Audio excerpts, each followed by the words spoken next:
Gold trusted gold buyers తాకట్టులో ఉన్న బంగారాన్ని విడిపించి ఈ రోజు ఉన్న మార్కెట్ ధరకే కొనబడును. మరిన్ని వివరాలకు సంప్రదించండి 7710777720. అందరికీ నమస్కారం. పాత్రికేయ మిత్రులందరూ కూడా ఈరోజు మున్సిపల్ కార్పొరేషన్లో గతంలో అగ్ని ప్రమాదం సందర్భంగా సంభవించడంతో ప్రశాంత్ నగర్ కాలంలోని ఒడ్డర బస్తీలో దాదాపు 13 గుడిసెలు పూర్తిగా ఫైర్ యాక్సిడెంట్ వల్ల దగ్ధం కావడం జరిగింది. అదృష్టవశాత్తు ఎవరు లేకపోవడం, వాళ్ళందరూ కూడా అన్ని కుటుంబాలు కలిసి జాతరకు వెళ్ళడం, పోయిన తెల్లవారే అగ్ని ప్రమాదం రావడం, అన్ని గుడిసెలు మొత్తం ఏం లేకుండా మొత్తం కాలిపోవడం జరిగింది. వెంటనే ఆ స్పాట్కు నేను గౌరవ మేయర్ గారు అడిగి వెళ్ళడం జరిగింది. అక్కడ మా కార్యకర్త అనిల్ సమాచారం ఇచ్చి వెంటనే అక్కడికి పోవడం జరిగింది.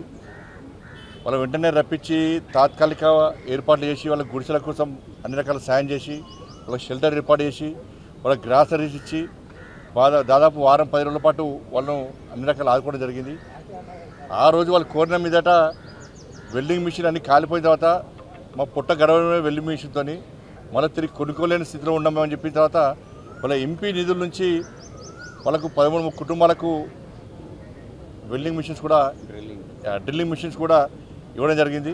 ఆ కార్యక్రమంలో పాల్గొనడం రావడం జరిగింది. దాంతోపాటు గంగాధరలో 2,30 లక్షలకు సంబంధించి వివిధ రోడ్స్ వివిధ అభివృద్ధి కార్యక్రమాన్ని ప్రారంభించబోతున్నాం. రాజన్న సిరిసిల్ల జిల్లా బోయిన్పల్లిలో 2,30 లక్షలకు సంబంధించి బ్రిడ్జు ఇతర అభివృద్ధి పనులను కూడా అక్కడ ఉన్న గౌరవ శాసనసభ్యులు మేడిపల్లి సత్యం గారితో కలిసి ఇలా ప్రారంభించబోతున్నాం. ముఖ్యంగా తెలంగాణ రాష్ట్ర రైతాంగం తరఫున నరేంద్ర మోడీ గారికి హృదయపూర్వక కృతజ్ఞతలు తెలియజేస్తున్నాం. 2014 సంవత్సరంలో బడ్జెట్ ప్రవేశపెట్టే సందర్భంగా నరేంద్ర మోడీ గారు ఈ దేశంలోని రైతులకు హామీ ఇచ్చారు. రైతుల ఆదాయాన్ని రెట్టింపు చేసి చూపెడతామని చెప్పి ఆ రోజు ప్రియతమ నేత నరేంద్ర మోడీ గారు ఏదైతే హామీ ఇచ్చారో దానికి అనుగుణంగా ఇవాళ 80% రెట్టింపు చేస్తాం. ఇంకో సంవత్సరం వరకు రైతు ఆదాయాన్ని పూర్తి 100% రెట్టింపు చేసేయడానికి ప్రభుత్వం ప్రయత్నిస్తున్నది. 2014లో వరి ఎంఎస్పి ఎంత అంటే 1,310 రూపాయలు. ఇది పెంచుకుంటూ లాస్ట్కు చివరకు నిన్నాక మొన్న కూడా క్వింటాల్కు 69 రూపాయల ఎంఎస్పి పెంచడం జరిగింది. పత్తికి 589 రూపాయల పత్తికి పెంచడం జరిగింది. కాబట్టి వాళ్ళ వరి క్వింటాల్కి ఎంత అంటే 2,369 రూపాయలు, గ్రేడ్ 1 2,389 రూపాయలు.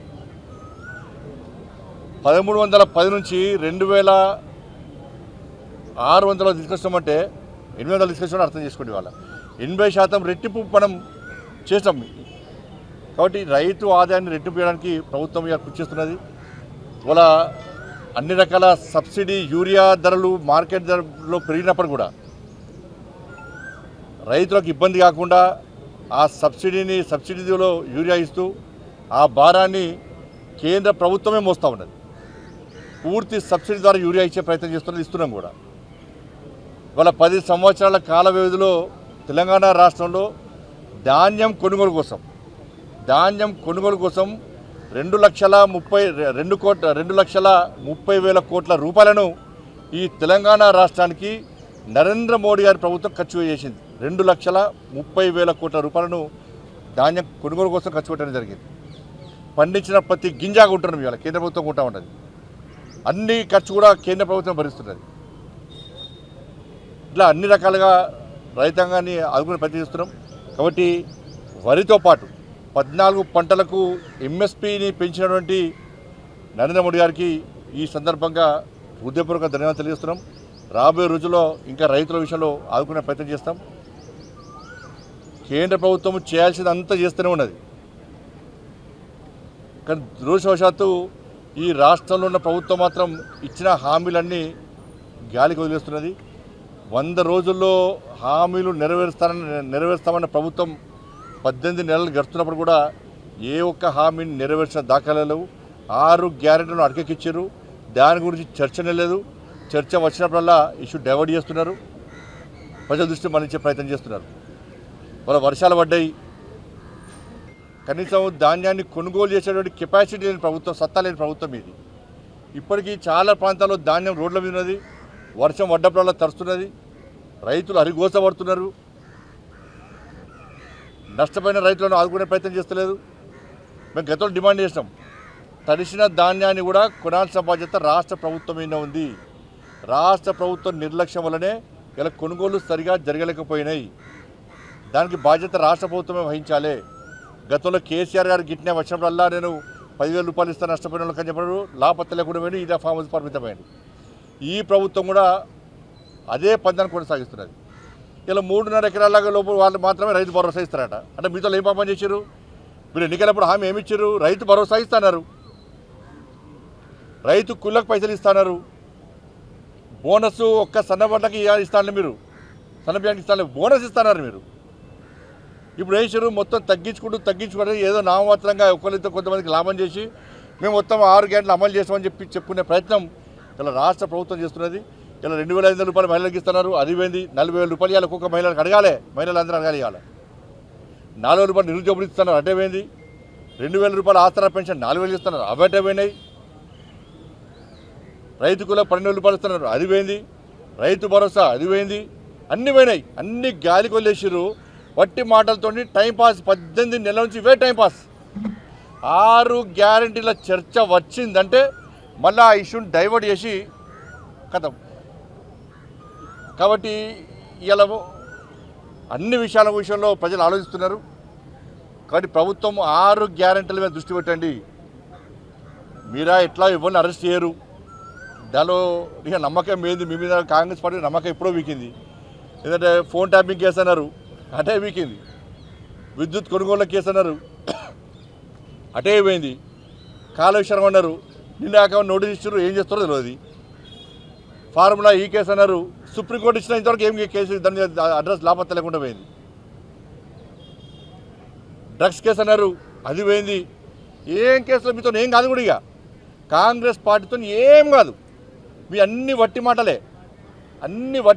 మీరు 6 గ్యారెంటీలు అమలు చేయరు, మీరు అవినీతి చర్యలు తీసుకోరు, మీతో కాదు కూడా.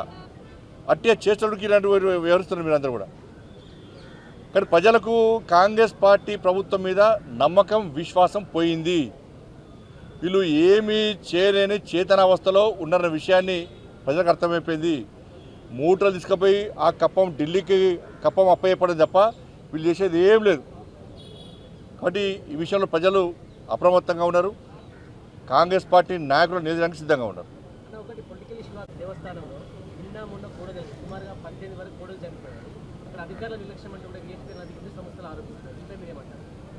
ఇప్పుడు దేవస్థానంలో ప్రతిసారి, రాయరాజేశ్వర దేవస్థానంలో ప్రతిసారి ఈ కోడలు చనిపోవడము కానవతిగా మారింది.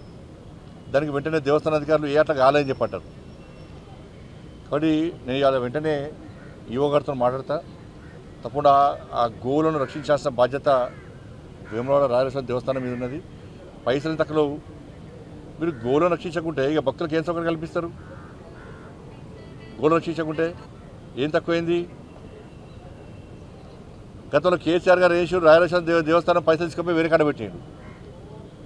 మరి కనీసం ఆ గోవులను రక్షించడానికి సరైన సదుపాయాలు కల్పించి, సరైన సౌకర్యం కల్పించి వాళ్ళని కాపాడాల్సిన బాధ్యత ఇలా అధికారుల మీద ఉంది. నేను వెంటనే ఈవో గారితో మాట్లాడితే ఇప్పుడు వెంటనే తప్పకుండా చర్యలు తీసుకోని చెప్పి నేను వాళ్ళని ఆదేశిస్తాను. ఇప్పుడు పాత పద్ధతే పెట్టుకోవద్దు కదా, సంఖ్య పెరుగుతూ ఉంటుంది, దాని తగ్గట్టు సౌకర్యాలు ఏర్పడేసుకోవాలి. మేము గదే గిరిగీసుకొని కూర్చుంటామని కాదు కదా. భక్తుల సంఖ్య పెరుగుతున్నది, గోవుల సంఖ్య పెరుగుతున్నది, ఆదాయం పెరుగుతున్నది. కాబట్టి దాని తగ్గట్టు ఏర్పాటు చేసుకున్న బాధ్యత అధికారం ఉంది. ప్రతిసారి ఈ సంఘటన, ఇటువంటి సంఘటన జరిగినప్పుడల్లా గదే కారణం చెప్తే తప్పది, అదే కారణం చెప్పి టైంపాస్ చేస్తే తప్పది.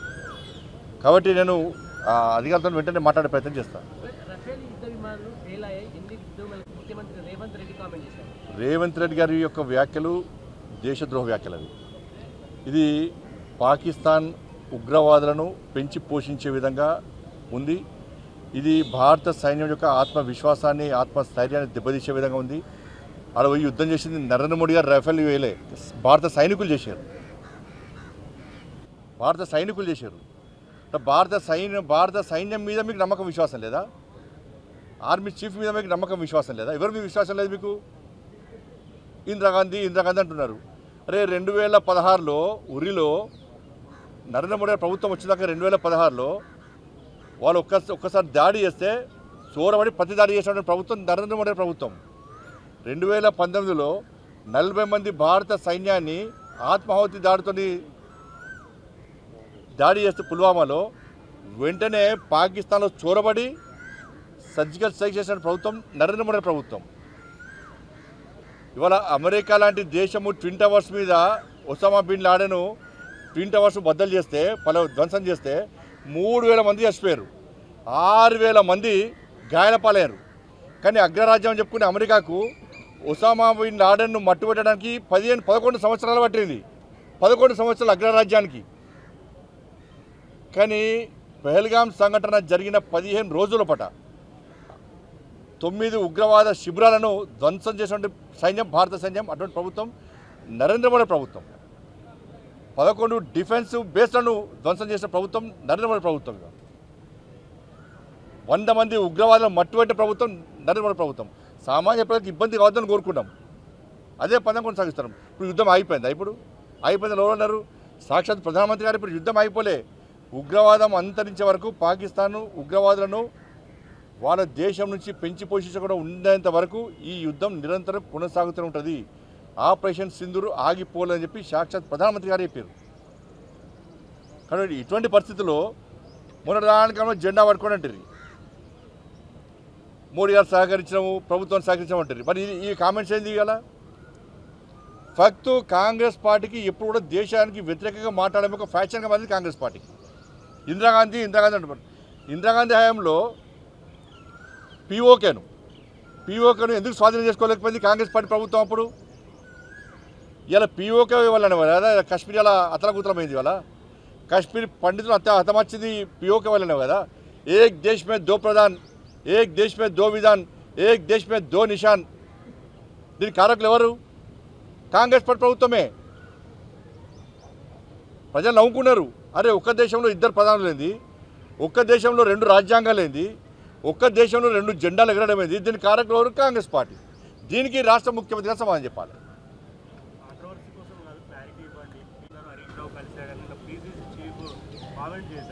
నేను వినలేదు. ఇప్పుడు కాంగ్రెస్ పార్టీ అంత పొలిటికల్ డ్రామా అంతా కాంగ్రెస్ పార్టీదే. ఆ కవితక్క విషయం కూడా కాంగ్రెస్ పార్టీదే. కల్వకుంట్ల ఆర్ట్స్ క్రియేషన్స్ ఆధ్వర్యంలో సినిమా నడుస్తుంది తెలంగాణ రాష్ట్రంలో. తీన్ పత్తా అన్నాము చూసారు చాలామంది. తీన్ పత్తాల ఇప్పుడు 4 పత్తా ఆట నడుస్తుంది తెలంగాణ రాష్ట్రంలో.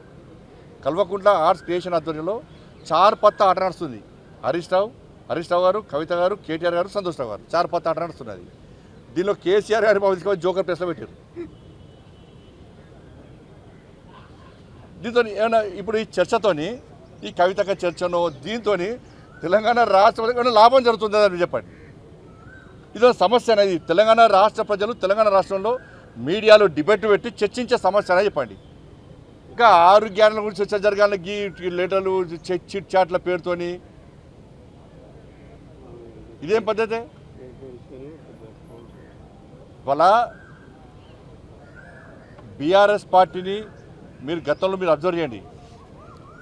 బీఆర్ఎస్ పార్టీకి సంబంధించిన శాసనసభ్యులు చాలామంది బీజేపీకి టచ్లోకి వచ్చినప్పుడు బీఆర్ఎస్ పార్టీ ప్రభుత్వం ఆధ్వర్యంలో కేసీఆర్ గారు చేస్తుంటే టక్కన మీటింగ్ పెట్టి ఏమన్నా బీజేపీతో కలుస్తున్నామే నాకు కేంద్ర మంత్రి ఇస్తున్నారని చెప్పి చెప్పుకోవడం లేదా? ఒక గదే జిమ్మికులు ఇవన్నీ కూడా. బీఆర్ఎస్ బీజేపీ కలవడం అనేది అసలు బీఆర్ఎస్ మేము ఎందుకు పట్టించుకుంటామన్నా? అది ఫామ్ హౌస్ పార్టీ, కుటుంబ పార్టీ, అవినీతి పార్టీ. కవితక్కను అరెస్ట్ చేయకుండా ఉండాలన్న ఉద్దేశంతో బీఆర్ఎస్ బీజేపీతో కలవడానికి ప్రయత్నం చేసింది. కానీ మేము దరిదాపులో రానియాలి, వాళ్ళని దరిదాపులో రానియాలి బీఆర్ఎస్ పార్టీని. ఈ అవినీతి పార్టీకి అవినీతి వ్యతిరేకం. మేము అవినీతి మచ్చ లేకుండా దేశాన్ని పాలిస్తున్నాం. 16 రాష్ట్రాలు 16 రాష్ట్రాలు అవినీతి మచ్చలేని ప్రభుత్వాలను కొనసాగిస్తున్నాం. మేము దాని వ్యతిరేకం. మేము కుటుంబ పాలనకు వ్యతిరేకం. మేము ఈ దేశంలో కాంగ్రెస్ పార్టీ కుటుంబ పాలన వ్యతిరేకంగా ఫైట్ చేస్తున్నాం. కానీ బీఆర్ఎస్ పార్టీని ఏ విధంగా మేము చేసుకుంటాం? కాబట్టి ఈ చార్పత్తా ఆట గురించి చర్చించాల్సిన అవసరం లేదు. మళ్ళీ ప్రజలు విజ్ఞప్తి చేస్తున్నా, గౌరవ మీడియా సోదరులు విజ్ఞప్తి చేస్తున్నా, దయచేసి 6 గ్యారెంటీల గురించి చర్చ జరపండి. ఇది కాంగ్రెస్ ప్రొడక్షన్, దీనికంతా కూడా దీని ప్రొడ్యూసర్ ఎవరంటే కాంగ్రెస్ పార్టీ ప్రొడ్యూసర్, దీనికి డైరెక్షన్ కూడా కాంగ్రెస్ పార్టీదే, ప్రొడక్షన్ మాత్రం కల్వకుంట్ల ఆర్ట్స్ ప్రొడక్షన్స్. సెన్సార్ అది ఇక్కడ స్టేట్ చూస్తున్నారు, అది సెన్సార్ మార్క్ వస్తే కడి చేస్తాం, అందుకే కడియమంటున్నాను నేను. అందుకే బంజారీ ఈ చార్పత్తా దీంతో ప్రజలకు ఏం లాభం దీంతో అంటున్నాను నేను. అసలే కలుపుకోం. అరే అవినీతి పార్టీ, అది కుటుంబ పార్టీ, ఏ విధంగా కలుపుకుంటాం? ఆ చర్చనే లేదు. మీరు ఒకటే ఆలోచించండి, మేము కలుపుకుంటే ఎప్పుడో కలుపుకుంటాం. కాంగ్రెస్ పార్టీ బీఆర్ఎస్ కలిసి పనిచేసినాయి, కాంగ్రెస్ బీఆర్ఎస్ కలిసి పనిచేసినాయి, ఎన్నికల్లో పోటీ చేసిర్రు, అధికారం కూడా పంచుకున్నారు. మేము ఎప్పుడన్నా పంచుకున్నామా?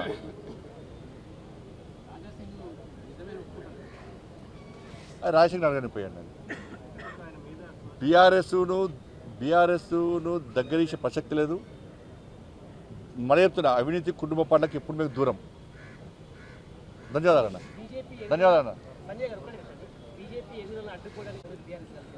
వీళ్ళు అడ్డుకున్నా ఆగేటట్లేదు. ఇప్పుడు ఇలా తెలంగాణ మొత్తం చర్చ జరుగుతున్నది. వాళ్ళకి ఇచ్చిన అవకాశం వాళ్ళు మొత్తం మోసం చేశారు. బీఆర్ఎస్ వాళ్ళు వీళ్ళకి ఇచ్చిన అధికారం, వీళ్ళు మోసం చేశారు. అందరికీ ఇచ్చాము అధికారం, అందరికీ ఇచ్చాము అవకాశం, బీజేపీకి ఇద్దాం అధికారం. అందరికీ ఇచ్చాము అవకాశం, బీజేపీకి ఇద్దాం అధికారం అని చెప్పి ఒక ఆలోచనతో తెలంగాణ రాష్ట్ర ప్రజానికం ఉన్నారు. కాబట్టి ఎవ్వరు ఏం అడ్డుకున్నా కూడా వాళ్ళందరూ కాంగ్రెస్ బీఆర్ఎస్ భవిష్యత్తులో గ్యారంటీ గతంలో ఒక్కటైనట్టు గతంలో కలిసి పోటీ చేశారు. ఈసారి మళ్ళీ కలిసి ఒక్కటే తెరవాలి, గ్యారంటీ ఒకటే తెరవాలి. ఎందుకంటే కాంగ్రెస్ పార్టీ వ్యతిరేకతున్నది, బీఆర్ఎస్ పార్టీ క్యాడర్ లేదు, కెపాసిటీ లేదు, చార్పత్తా గేమ్ నడుస్తున్నది. కాబట్టి వాళ్ళిద్దరు ఒకటిద్దరు, ఇద్దరు ఒకటే బీజేపీని అడ్డుకునే ప్రయత్నం చేస్తారు. వాళ్ళు అడ్డుకున్నా అరచేతిని అడ్డుపెట్టి సూర్యకాంతిని ఆపలేరు.